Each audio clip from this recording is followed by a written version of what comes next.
The first question asks 4 things about the books of Paul Brunton.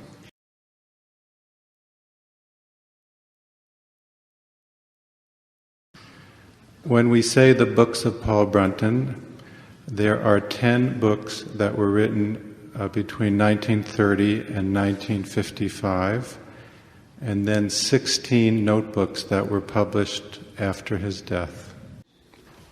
So if we ask, are these books inspired, initiatic, and prophetic, I would say the answer is yes to all 3.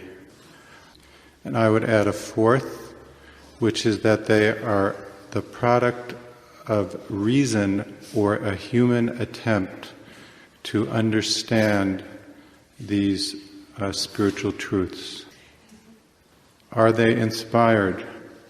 PB, I call him PB, Paul Brunton, PB. Many times he wrote that there was an invisible hand guiding his pen, and that he was directed to write these books both inwardly and outwardly. He did not consider himself to be a personal teacher, but he had thousands of readers all over the planet who were reading his books in 13 languages.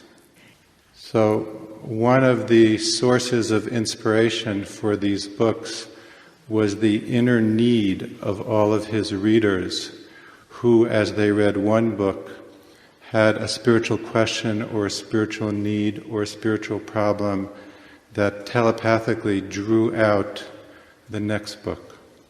He was also asked to write these books by many great spiritual teachers in the East. We must remember that at the time of these books, the early books, India and most of Asia were colonies of Europe.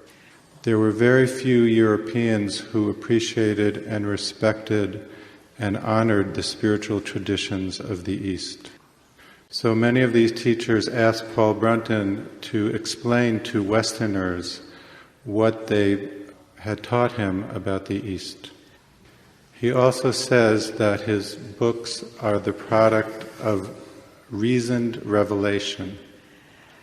So if there is a revelation, something is revealed to him, there is an inspiration.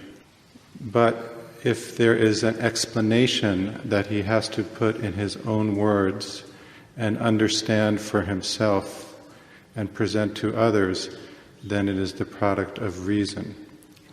So it is reasoned revelation. I would like to emphasize that as human beings, one of the abilities we have is to think clearly and to understand. That is one of the powers of the soul that needs to be developed. So just as we must develop faith and devotion and aspiration, we must also develop our reason and our ability to understand these truths. And I think Paul Brunton is an excellent example of combining inspiration and reason. Now, are these books initiatic? Paul Brunton had many teachers and received many initiations from them. Because he was trying to understand these hidden truths, it is like he was trying to put together a puzzle. He would go to one teacher and get a few pieces and then leave and go looking for the other pieces. Of course, the students of all these teachers didn't understand why he was leaving. But he said many times that he was inspired by the goddess of truth and that he had to listen to her more than anything else. Many times in his journeys, someone would mysteriously appear out of nowhere to give him the answer to the piece of the puzzle that he was trying to figure out.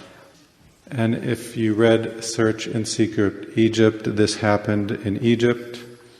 There was an adept who appeared and gave him the answer to some questions there. This happened in Cambodia when he was at Angkor Wat.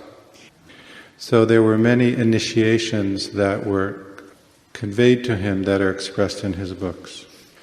I think there are 2 other ways in which his books are initiatic. Initiation is not only an outer event, it is an inner event. It may not need any ceremonies or external attributes. So these books are the products of his inner initiations, which he has put into words for us. Because he has given us a map of the spiritual path, then he has also given us the information that will inform our own initiations as we develop. The third question was, are these books prophetic? So if they are announcing something new of the truth, then the answer is yes. I believe that at the time he wrote, there was a need for a new expression of the hidden teaching. An expression that would be appropriate to the lives of busy people, particularly in the West, that was also consistent with the understandings of modern science. So in that sense, I believe that these books are prophetic. In the literal sense of prophesizing, they are also prophetic. For instance, in the third book, Secret Egypt, he spent a night in the pyramid, and he had certain inner experiences revealing the purpose and use of the pyramid.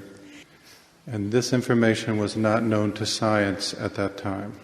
Since then, many of these things he said have been confirmed by science. So that is a literal prophecy. He has also spoken of certain spiritual truths that I believe will be eventually confirmed by science. For instance, he speaks very much of mentalism, which is the understanding of how all of our experience is created from within ourselves by our own minds. And he said that one day mentalism would be confirmed by science. So the fourth one which I added was, are they the product of human reason? And I hope I have already explained that it is also a product of reason. That the teacher must have the ability to explain in a way that can be understood. So his books are also the product of reason.